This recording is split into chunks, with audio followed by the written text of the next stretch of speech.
tikslą ir kelią. Jie bėgo iš pamokų ir dėja ant Lenino idėjų. Kiemo aikštelėse žaisti kažį pradėjo. Neskaitė Janonio, nors dainavo Maironį, bet labai baisiai norėjo būt kiek panašus į patį Sabonį. Savas mojavo, iškėlė savo ilgą rankelę ir mūsų vyrams parodė į pergalės kelią. Mes čempionus visus nugalėsim, aukso medaliais visi sužibėsim.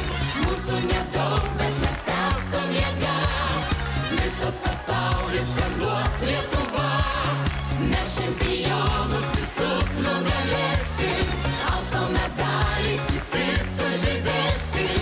Mūsų nedaug, bet mes esam jėga, visas pasaulis skanduos Lietuva.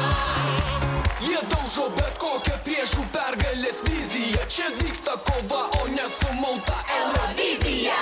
Kai nervai nelaiko, priešų gretos retėja. Laimėti prieš lietuvius tas pats kaip švilpti prieš vėją. Ir maudėm išdūrinėjom, kaip ką tik norėjom. Varžovams iš baimės smukti kelias pradėjo. Fortūna parodė jiems savo špygą taukuotą, nes priešų dainelė jau kaip ir visa sudainuota.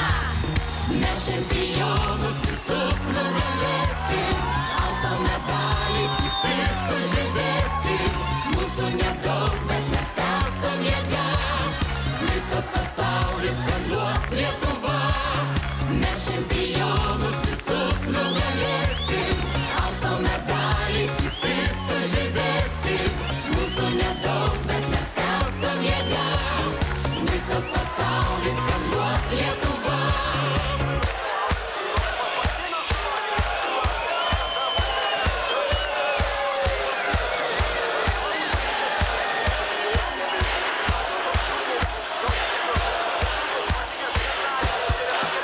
Mes čempionus visus nugalėsim, aukso medaliais visi sužibėsim.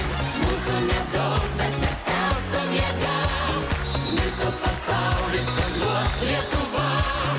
Mes čempionus visus nugalėsim, aukso medaliais visi sužibėsim. Mūsų nedaug, bet mes esam jėga, visas pasaulis skanduos Lietuva.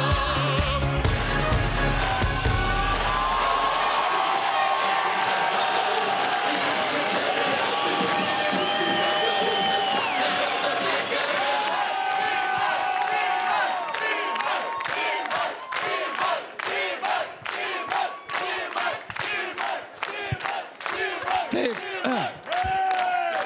Nebejotinai Simas Jasaitis geriau žaidžia krepšinį negu šoka, ar ne? Bet aš manau, nepaisant to, kad Kastaneda ir Olele Pupietės dainavo Mes nugalėsim, jie vis tiek nenugalėjo Simo Jasaičio šokio, tiesa?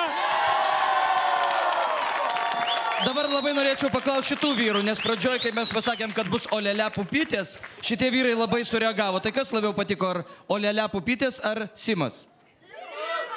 Gerai, o paklauskim komisijos tada jūsų nuomonės.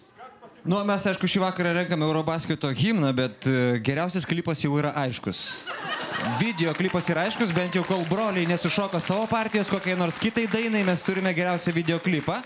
O šiaip, jeigu rimtai, tai kad krepšininkai mokėtų himno žodžius, kad jiems tas himnas būtų ne vis vien, yra labai svarbu. Jūs, manau, esat matę, kai būna apšilimas prieš krepšinio varžybas, kokiai, pavyzdžiui, Japonija pasaulio čempionate ir netyčia kažkas paleidžia 3 milijonus, jie pradeda bėgti greičiau.